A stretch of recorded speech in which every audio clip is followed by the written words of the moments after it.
इस चैप्टर में हमें एक वीक बाद का सीन दिखाते हैं जो कि स्टूडियो में स्टार्ट होता है। अब हमें कोको और सिंग सिंग दिखाते हैं जो कि एक दूसरे से बात कर रही हैं और कोको सिंग सिंग से कह रही है, सिंग सिंग आजकल तुम काफी दुबली पतली हो गई हो, तुम्हारे और सिचुअन के बीच सब कुछ ठीक है ना। फिर सिंग सिंग झूठ मूठ का हंसती है और कहती है मैं ठीक हूँ, सीन ऑन हुआ मुझसे मिलना चाहता है, मैं जा रही हूँ। और फिर सिंग सिंग सोचने लगती है हर रोज मेरे परिवार के लोग मुझे सिचुअन के साथ अच्छा बिहेव करने के लिए मजबूर करते रहते हैं, मेरे परिवार को मुसीबतों से बाहर निकलने के लिए वो मदद करता है, ये बात हर कोई जानता है। और तभी वहाँ पर जितने भी लोग होते हैं वहाँ पर लड़कियां शोर मचाने लगती हैं और कहती हैं प्लीज साइन कर दो, ऑटोग्राफ दे दो, ऑटोग्राफ दे दो प्लीज, ये कितना हैंडसम है, काफी ज्यादा हैंडसम है। कोको को भी ये शोर सुनता है तो वो सोचती है ये सब लोग इतना एक्साइटेड क्यों हैं। और तभी वहाँ पर एक डायरेक्टर आता है और कहता है सब लोग इस तरह से इकट्ठा नहीं होते हैं। फिर वो डायरेक्टर कोको के पास आता है और कहता है मैंने सुना है तुम बीमार हो गई थी, क्या अब ठीक हो। तो कोको कहती है हाँ मैं अब ठीक हूँ, और मन ही मन खुश हो रही थी और सोच रही थी मैं सपना नहीं देख रही हूँ, इंटरनेशनल डायरेक्टर मुझसे बात कर रहे हैं। फिर डायरेक्टर कहता है ठीक है तो मैं जाता हूँ। तो कोको भी उनको बाय करने लगती है और तभी कोको को पीछे से आवाज आती है उस दिन के लिए मैंने अभी तक तुम्हें थैंक यू नहीं बोला है। ये ननगंगली था जो कि कोको को इसलिए थैंक्स बोलना चाहता था कि कोको ने नाना को बचाया था, और नाना को बचाते बचाते कोको खुद किडनैप हो गई थी। तो कोको ननगंगली को देखकर सोचती है अच्छा तो लोग इसीलिए शोर मचा रहे थे क्योंकि ननगंगली आ गया था। और फिर कोको ननगंगली को कहती है नहीं कोई बात नहीं, नाना कैसी है।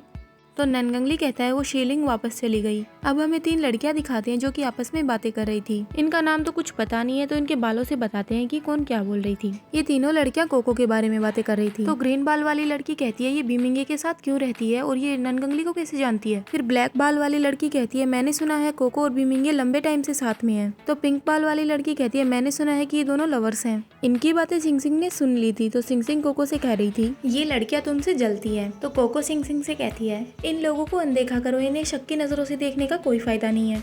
अब हमें ननगंगली दिखाते हैं जो कि घोड़े पे बैठा है और एक्ट कर रहा है। ननगंगली शायद मूवी का मेन लीड हीरो है। ननगंगली काफी हैंडसम लग रहा था। सिंग सिंग ननगंगली को देखकर कहती है ये कितना हैंडसम है, और वहीं कोको कहती है ये मेरा आइडल है। और तभी कोको के पास एक कॉल आता है। कोको फोन देखती है तो वो उसके फादर का कॉल था। कोको ने अपने फादर को वापस कॉल लगाया तो उसके फादर ने उससे कहा अगर तुम छनछन को देखो तो उसे जल्दी घर आने को कहो, उसे स्कूल जाना होगा, काफी टाइम से वो घर नहीं आई है। तो कोको अपने फादर को जवाब देती है मुझे पहले से ही पता था आप और दादाजी अपनी हेल्थ पे ध्यान नहीं देते हैं। अपने फादर से बात करने के बाद कोको कॉल कट कर देती है और सोचने लगती है बीमिंगे ने अभी तक सैनसन को वापस भेजने की परमिशन नहीं दी है। सैनसन कोको को परेशान कर रही थी तो बीमिंगे ने उसे पकड़ लिया था।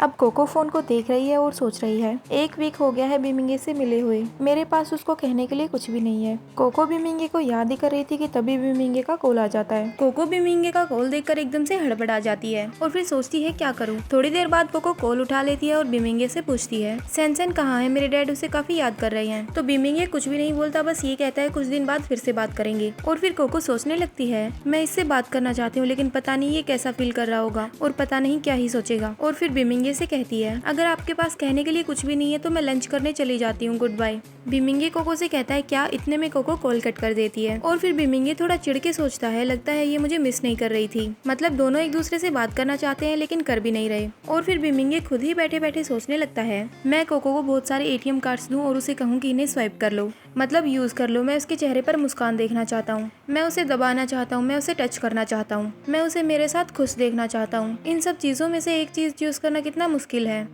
अब हमें कोको दिखाते हैं जो कि ड्रेसिंग रूम में है। वहाँ पर फेफे तैयार हो रही है शूटिंग के लिए। मैंने सोचा नहीं था यो फेफे फीमेल लीड होगी। और वहीं मेकअप आर्टिस्ट कह रही है सब लोग यहाँ पर आकर जल्दी बैठ जाओ। अब कोको डायरेक्टर के पास बैठी है और उनसे कह रही है मैं नहीं जानती हूँ कि मेरे पास आपको कहने के लिए क्या है। तो डायरेक्टर कोको से कहता है जो एक्टर थी उसे जरूरी काम हो गया है तो मैं चाहता हूँ कि ये रोल उसकी जगह पर तुम करो। तो ये बात सुनकर तुम्हें कैसा फील हो रहा है। तो कोको डायरेक्टर को कहती है नहीं मैं कभी किसी फिल्म में नहीं रही हूँ, ये मैं नहीं कर सकती। और फिर सोचने लगती है वैसे देखा जाए तो अगर मुझे ये रोल चाहिए होता तो मुझे काफी ऑडिशन देना पड़ता। और तभी फेफे बोलने लगती है और कहती है कोई बात नहीं, तुम ये कर सकती हो, तुम इतनी सुंदर हो कि ऑडियंस तुम्हें पसंद करेंगी, मैं तुम्हें ट्रेन कर सकती हूँ, तुम इसके लिए कोशिश तो कर ही सकती हो। फिर कोको फेफे की ये बात सुनकर सोचने लगती है मुझे ऐसा क्यों लग रहा है कि यहाँ पर कुछ भी अच्छा नहीं है। और फिर कोको कहती है हाँ मैं जानती हूँ। फिर कोको भी रेडी हो जाती है और सिंग सिंग उसे देखकर कहती है कोको तुम फेमस हो जाओगी। फिर कोको सिंग सिंग से कहती है क्या तुम्हें ऐसा लगता है कि मैं ये कर पाऊंगी। तो सिंग सिंग कहती है तुम्हारे पास भरोसा करने के लिए कोई है, फेफे तुम्हें सिखा देगी तो तुम चिंता मत करो। और वहीं 3 लड़कियां खड़ी थी जो कोको को देखकर जले जा रही थी और उसे घूर रही थी। तो सिंग सिंग उन लड़कियों से कहती है तुम लोग किस बारे में बातें कर रही थी। तो कोको सिंग सिंग से कहती है सिंग सिंग इन्हें इग्नोर करो, हमारे पास और भी काम है। फिर कोको सोचने लगती है हर कोई ये सोचता है कि मुझे ये सब बीमिंगे की वजह से मिल रहा है, इस बार मैं लोगों को ये साबित करना करना चाहती हूँ कि मैं इस चीज के लायक हूँ। तो कोको वहाँ से जाने लगती है तो उनमें से एक लड़की कोको से कहती है मैं सही थी ना। तो कोको कहती है मुझे तुम्हारी बातों की कोई परवाह नहीं है। तो वो लड़की कहती है तुम बस मुझे ये बताओ कि सेंसेन को तुमने कहाँ पर छुपाया है।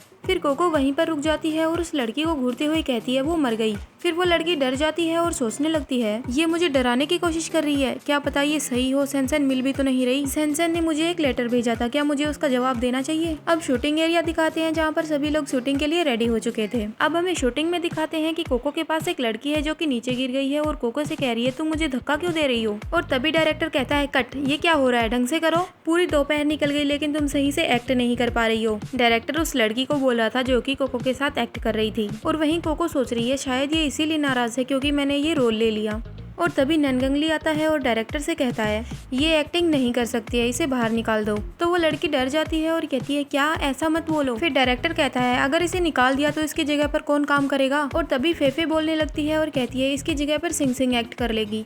फिर सिंग सिंग फेफे से कहती है क्या मैं। तो फेफे कहती है जल्दी करो, तुम तैयार हो जाओ, मुझे आज रात भी काम है। फिर डायरेक्टर कहता है सबसे जरूरी बात यह है कि टीम को हेल्प करनी चाहिए, अगर किसी चीज की कमी है तो वो टीम ही तो पूरा करेगी, अगर कुछ गड़बड़ हो गई तो फिर मुझे दोष मत देना। यहाँ पर बहुत सारे लोग हैं जो ये रोल करना चाहते हैं। अब हमें दो लड़कियां दिखाते हैं जो कि आपस में बातें कर रही थी। ये वही लड़कियां हैं जो कोको की चुगलियां कर रही थी। उनमें से एक लड़की कहती है अब हम क्या करें। तो दूसरी लड़की कहती है मैंने तुमसे कहा था, यहाँ पर बहुत सारे लोग हैं जो उसे प्रोटेक्ट कर रहे हैं, उसे कोई भी नुकसान नहीं पहुँचा सकता। अब हमें कोको और सिंग सिंग दिखाती है जो कि मॉल में गई हुई थी और वो दोनों लिफ्ट में हैं। एक दूसरे से बातें कर रही हैं और सिंग सिंग कोको से कह रही है मैं आज बहुत खुश हूँ, मैं काफी दिनों से नहीं घूमी थी। तो कोको कहती है ठीक है फिर चलो। तभी लिफ्ट ओपन होती है और उन दोनों के सामने एक लड़का खड़ा था। तो सिंग सिंग उसे देखकर कहती है कोको इस लड़के को देखो, ये कितना हैंडसम है।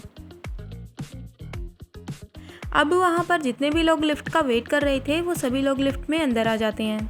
अब वो लड़का भी अंदर आके खड़ा हो जाता है। भीड़ की वजह से उस लड़के का पैर कोको के पैर पे रखा जाता है और वो जोर से चिल्लाती है। फिर वो लड़का कोको से कहता है सॉरी। तो कोको कहती है नहीं कोई बात नहीं। और फिर सोचने लगती है मुझे लगता है कि मैं इससे कहीं पर मिली हूँ। अब दिखाते हैं कोको और सिंग सिंग जो कि दोनों बाहर बैठी हुई है। कोको के पैर में दर्द हो रहा है। सिंग सिंग कोको से कह रही है तुम्हें चोट लग गई है, तुम्हें जलन हो रही होगी ना पैर में। तो कोको कहती है मुझे दर्द हो रहा है, मुझे थोड़ा आराम करना है। और तभी पीछे से वही लड़का आता है और कोको को गोद में उठा लेता है और उससे कहता है मैं तुम्हें वहाँ पर लेकर चलता हूँ, मतलब हॉस्पिटल। और सीधा कोको को लेकर चला जाता है। तो सिंग सिंग कह रही थी हे रुको। और वहीं कोको उस लड़के से कह रही थी नहीं इसकी जरूरत नहीं है, मुझे नीचे उतार दो। तो वो लड़का कोको से कहता है हिलना डुलना बंद करो। और ये चैप्टर यहीं पे खत्म होता है। Hope you like this video, bye bye.